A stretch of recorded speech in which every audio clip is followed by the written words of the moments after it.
Agriculture Minister says produce prices have reduced. He needs to tell me what market he's shopping at. National Day of Prayer planned for Friday.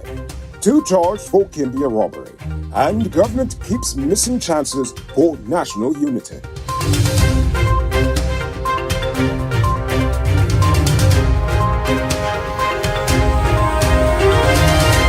I am Noriko Bulford, and this is Uncut News. Do you see news happening? Send us a tip on WhatsApp at 592-659-6151. Today, Minister of Agriculture Zulfikar Mustafa insisted that there is an apparent decrease in the prices of fruits and vegetables, and he credited this to several interventions by the government to assist farmers in producing more crops and teaching them about sustainable farming. He said that he based his conclusion on the findings of a recent survey.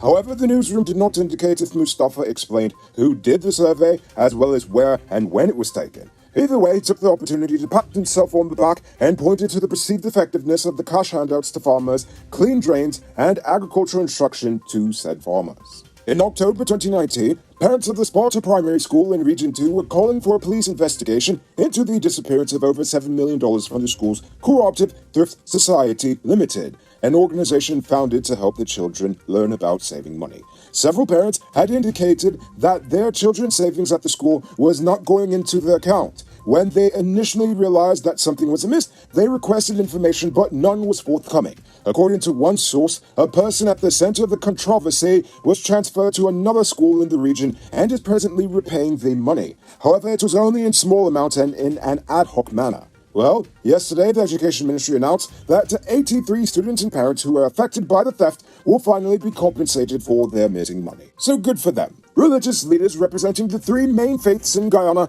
have commended the president for introducing a national day of fasting and prayers on this Friday, April 8th. The day will be marked with an interfaith prayer session at the Arthur Chung Conference Center. The education director of the Central Islamic Organization of Guyana noted the holiness of this current time for the big 3 faiths of Guyana. Muslims are fasting for Ramadan, Christians are observing Lent, and the Hindus are observing Navratri. During this time, there's a common theme of fasting and spiritual upliftment in all 3 faiths. And honestly, we really need some prayer and unity. Prayer and unity. Now it's time to tell you about Best Buy's car of the day. Currently on sale is this 2014 Audi Q3. It comes with Bluetooth, mag rims, new tires, TV, CD, stereo, fog lamps, electronic parking brake, back camera, and much, much more. Buy cash for $5.6 million, or pay down as low as $1,120,000 down, with around $108,000 monthly for 5 years, and it is yours. Call or WhatsApp 662-0844 for more info, or visit the showrooms at Lot 171 Peter Street, Queenstown, or Lot 2 Lamar Street, and tell America sent you for this sweet deal. 49-year-old Michael Suklol has been charged with murder after he confessed to strangling his colleague, 69-year-old Pitamba Sharma, a truck driver attached to BK International. The murder reportedly occurred on March 30th at BK Quarries in Lower Mazarine River. Suklol admitted that he and Sharma had a misunderstanding after Sharma had accused him of not taking care of the mandir as the caretaker. Sharma had then threatened to have Suklol replaced. He retaliated to the threat by choking Sharma to death and dumping his body into the nearby Mazaruni River. Sharma's body was found the next day when it was originally assumed that he had drowned, until a post-mortem examination showed signs of strangulation. Yesterday, 22-year-old David Karan and 32-year-old Dio Narayan were charged with 3 counts of armed robbery. They were not required to plead to the charges, which allege that they robbed a family of 3 on March 18th at Kimbia Village, Upper Pipis River in Region 10. They were remanded to prison until April 13th. This is the same robbery that 39-year-old Kwame Bagwadin was accused of having taken part in. Last month, Bagwadin was caught by residents and beaten to death. Early Tuesday morning, the body of 42-year-old fisherman Sunny Jagashar was recovered from the Quarantine River after he fell into the water and never resurfaced on Sunday. Relatives said they found the body with the help of ranks at the Oriella police station. Jagashar left to go fishing with his 50-year-old boat captain in the vicinity of Oriella village when he reportedly fell overboard. The captain has since been arrested. However, no charges have been announced as yet. Who said luxury can't be affordable? Move into your own home in 2022. Lenore Estates West Coast Emerald properties are within your reach. Move out of the landlord's place and put that rent money towards your own 5,000 square foot property. Call or WhatsApp 592-618-5702 for more info. A Guyanese man, named as an investor in a startup Surinamese airline, has been cleared of cybercrime allegations over here. Jason Aaron had been under investigation into the alleged falsification of WhatsApp messages in a conversation that he had purportedly had with the then Guy Oil general manager, Trevor Basu. The crime chief said that legal advice was obtained and no charge was recommended against Aaron. The company, named Angel Airways, said it recently partnered with Guyanese businessman and CEO of Aaron Royalty, Jason Aaron, giving him a 40% stake in the startup carrier. According to the head of the airline, if all goes as expected and permission is obtained from the Surinamese authorities, Angel Airways will expect to start operations in the last quarter of this year and as early as October. Now for today's oil update. The oil market has grown even more volatile as the West moves to cut its imports of Russian oil and gas. Recently, the cost per barrel shot up to over $150, before somewhat stabilizing around the $100 level. However, Russian oil is trading at an almost 30% discount, meaning that nations such as India and China are expected to take advantage of the drop in demand. Nevertheless, the isolation of Russian oil from the international market will still leave the world with a deficit of around 3 million barrels of oil per day. And even way more gas. With this in mind, commodities analyst firm S&P Global Platts said in a report this week that the billions of barrels of oil that have been found offshore Guyana could help fill gaps in supply in the coming years, even at current high crude prices at over $100 per barrel. Just this week, the government approved the Yellowtail development, which is the fourth and largest project to date on the starboard block. When it comes online in 2025, it should bring the nation's daily production to over 800,000 barrels of oil per day.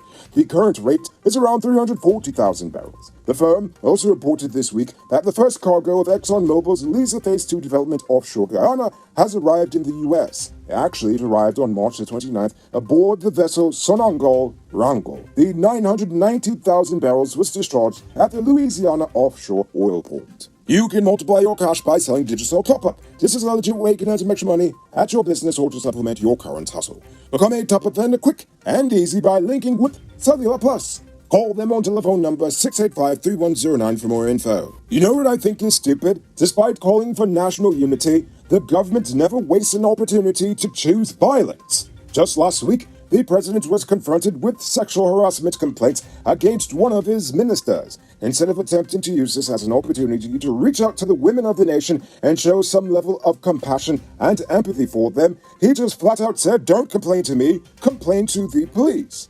Days later, civil society group Article 13 called out the government for its disregard of Article 13 of the Constitution. Article 13 guarantees the public's right to be consulted in matters regarding citizens' well-being. The article of the Constitution, that is. But the group criticized the government for the limited public consultations regarding many elements of the oil industry. But instead of taking this as an opportunity to address legitimate concerns from the public, Nondalal responded that the government is not legally obligated to listen. Rather, their majority in parliament is what gives their mandate to rule its legitimacy. So they, the people, should not worry and just trust that the government will ensure a level playing field for all. And, most recently as Monday, the media accused the EPA of acting in a similar manner when it comes to approving new oil contracts. Well, instead of taking this as an opportunity to be transparent and explain the process to the public, the head of the EPA responded that it is not required to tell the public the terms and scope of the project. Such information is released at the agency's discretion, and it just really didn't see the need to disclose such information. These were just 3 examples of a consistent trend of governance that I've seen in this country, especially when it comes to the oil industry. People still have legitimate concerns regarding the industry, its impact on the nation, and where we all fit in national development. Now, don't get me wrong, decisive leadership is good, but unfortunately that's not how democracy works. This nation is a democracy, which means that the public has to be consulted, especially when it comes to national development. Otherwise, we're not living in a democracy, it's called an oligarchy.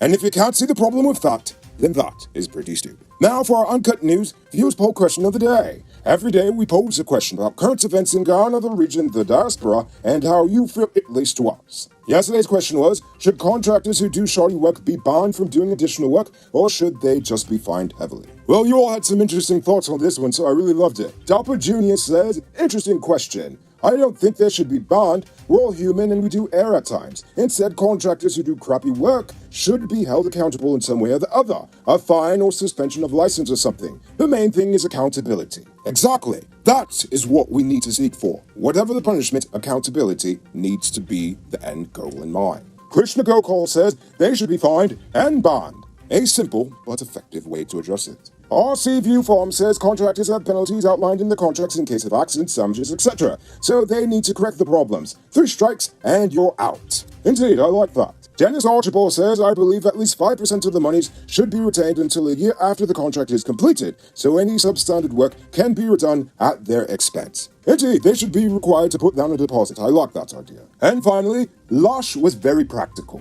They said, I don't think they should be banned as you can count the number of contractors that do government work on your hands and toes. You'd end up banning them all. Aha, you're right. Instead, I'd hold them accountable by having them pay for an additional work that needs to be done on a project after it's done, and due to their negligence or shoddiness for a stipulated and reasonable period. Then fined if they don't do it expeditiously. The fine increases with delays.